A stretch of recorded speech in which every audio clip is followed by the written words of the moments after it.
So Astro World is the 8th wonder of the world. 8. Just like the number of people who died and got 8. Channel 13 home here on Bissonnet actually inspired the design of the 8th wonder of the world, the Houston Astrodome. On hand, when station leaders gathered for our TV station's groundbreaking, was Channel 13 co-owner and then Houston Mayor Judge Roy Hoffines and his daughter Deanie.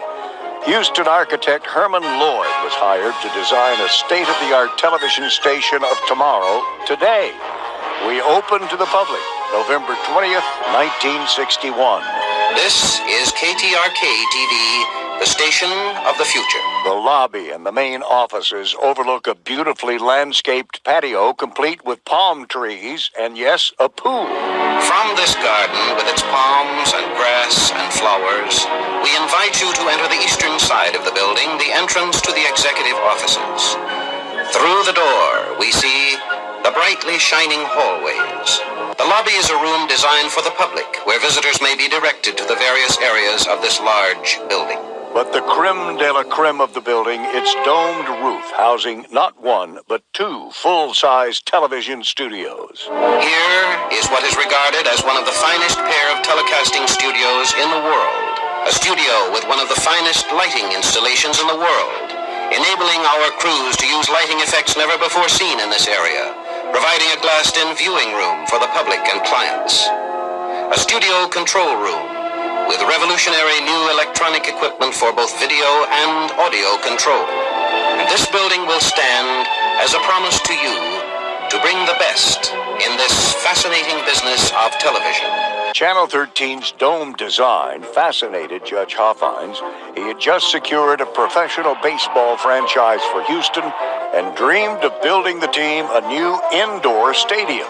Hoffines reached out to Herman Lloyd to build his new stadium. And if you look up at the ceiling here at our Channel 13 News studio, you'll see the same basic steel girder design that later went into Hoffines' new stadium, the Astrodome, better known as the 8th wonder of the world. The dome featured clear glass panels so grass could grow on the playing field. Only one problem, which quickly became evident in the first game between the Astros and the New York Yankees. I was there and I saw it. When a fly ball was hit between the girders, the glass, and the sun, the outfielders lost sight of the ball. As a result, the clear glass was painted over, and the loss of real grass on the field led to the creation of AstroTurf. And one interesting footnote, Judge Hoffines originally called his baseball team the Colt 45. Due to a lawsuit by the Colt 45 Firearms Company, Judge Hoffine changed the name of the team to the Houston Astros.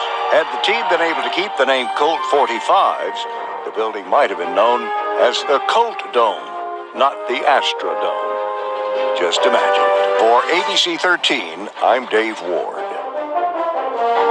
Just imagine that. The Colt Dome.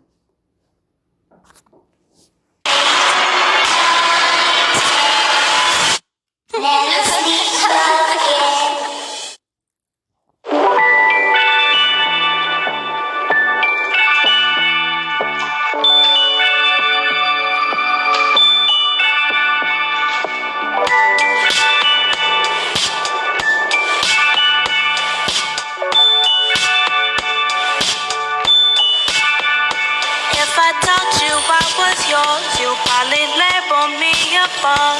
Maybe I'm just trying way too hard to keep you. You're an angel and I'm blessed, so I am trying to do my best. Want you to know how very nice it was to meet you. So much time I spent to find something that I could call mine, something real out of all of these phony people.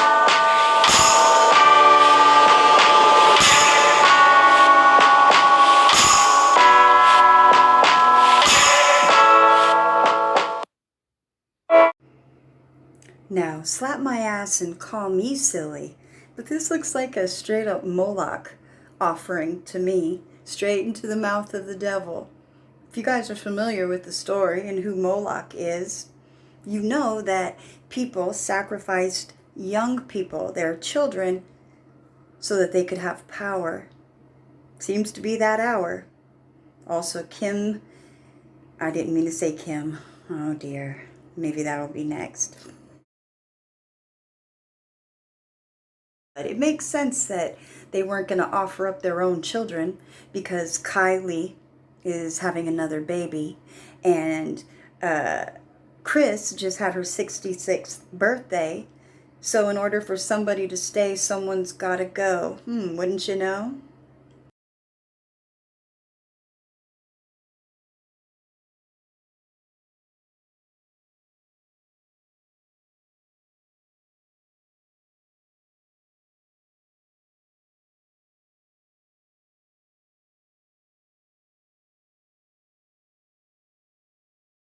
Attendance of approximately 50,000 to the Travis Scott Astro World Festival event. What we do know is that at approximately 9 o'clock, 9:15, the crowd began to compress towards the front of the stage, okay? And that caused some panic, and it started causing some injuries. People began to fall out, become unconscious, and it created additional panic. And it happened all at once. I mean, I know Chief Payne, you mentioned 9:38. It seemed like it happened with just over the course of just a few minutes. Suddenly we had several people down on the ground experience some type of cardiac arrest or some type of medical episode. And so we immediately started doing CPR and moving people right then. And that's when I went and met with the promoters and Live Nation, and they agreed to end early in the interest of public safety. Who caught when he said criminal instead? Freudian slip? The Astros. They have a shady history, don't they? Look at their cheats.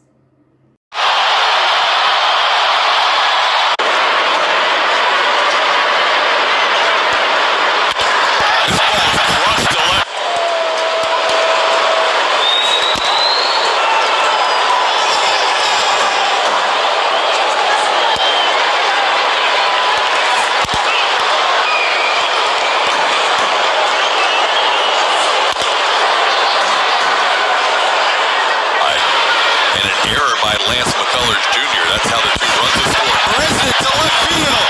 He will give the Astros their first lead of the night.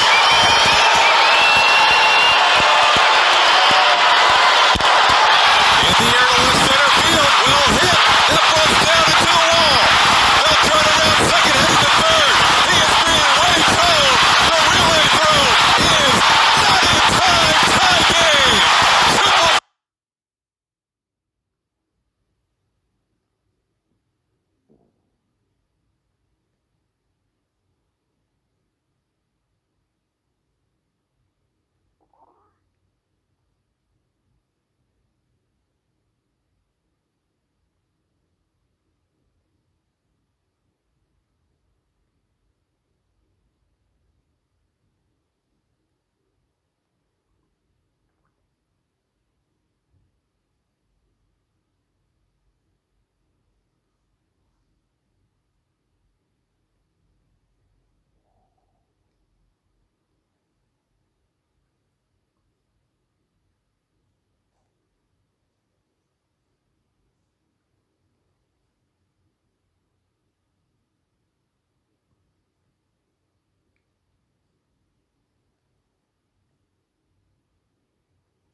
Can get it off the plate, make it look like a strike away with break.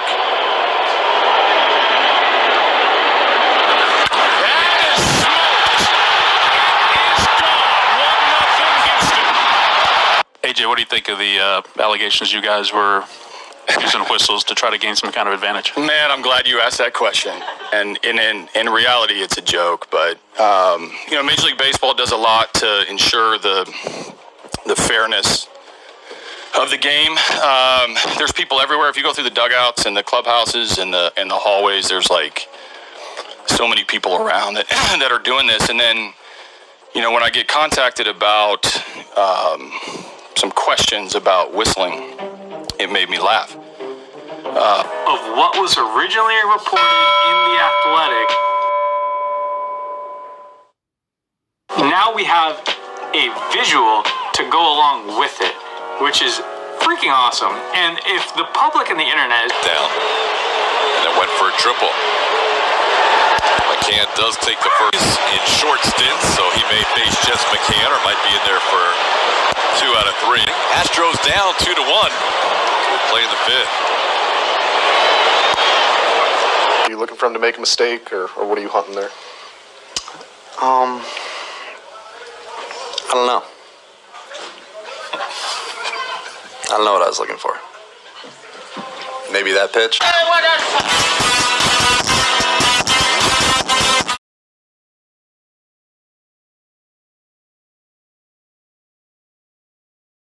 Well, again, nothing new, and according to the MLB commissioner, attempting to decode the signs an opposing team uses is not against the rules unless it involves the use of electronic equipment during games to do so.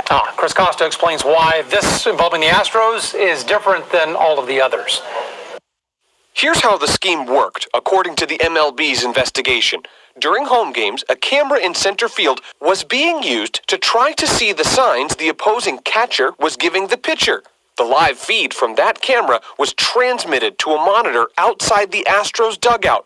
One or more players would watch that feed, then bang on a trash can to signal to the batter what pitch was coming. Sign stealing has been a part of the strategic advantage inherent within baseball for more than a century. Syracuse University professor and Houston native Brad Horn used to be the vice president of communications for the National Baseball Hall of Fame.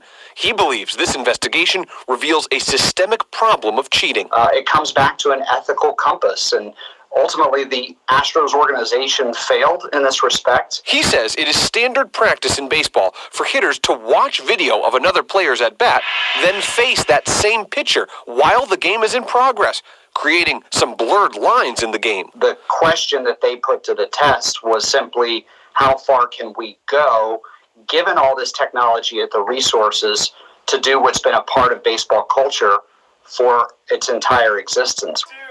Astros broadcaster Jeff Blum played for the team for 5 of his 14 seasons in the league and says he's felt many different emotions. I was friends with Jeff. I was very good friends with AJ, so it's kind of saddening for me to watch them have to go through this on their watch because they had done so many great things up until that point. While the MLB has been clear with its rules, skeptics think this will not be the last time a team uses technology to gain an advantage. And for all the good that comes with technology, with that comes the double-edged sword of what information is too much information.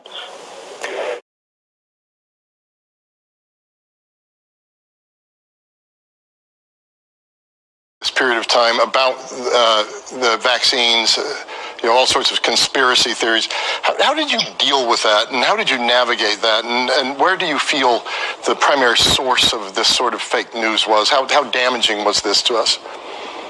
I'm afraid it was quite a lot damaging, and there was, particularly with us, we were targeted by a lot of, let's say, dark organizations that you don't really know the ownership.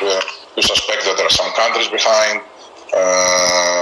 We were getting a lot of briefings from CIA, from FBI about attacks that may happen to us, cyber attacks, I mean, but also about the spread of misinformation. There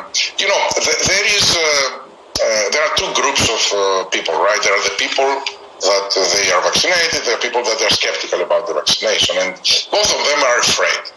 Those that are getting the vaccine, they are afraid of the disease, and they believe that because people are not getting vaccinated, they are increasing the risk to them.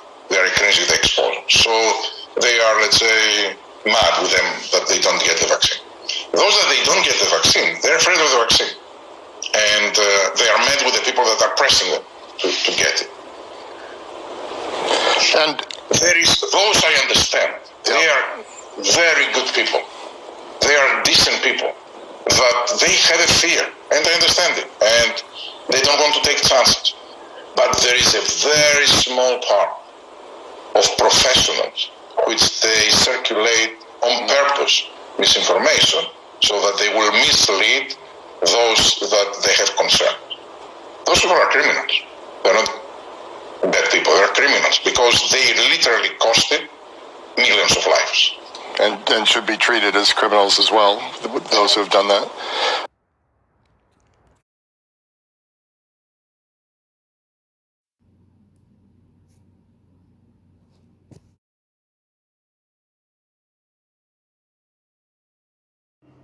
And the Astros got their name for NASA, space exploration. Okay, and then their mascot. What is their mascot? He's a little green guy. All right. All right. I'm not going to Kevin Hart another all right.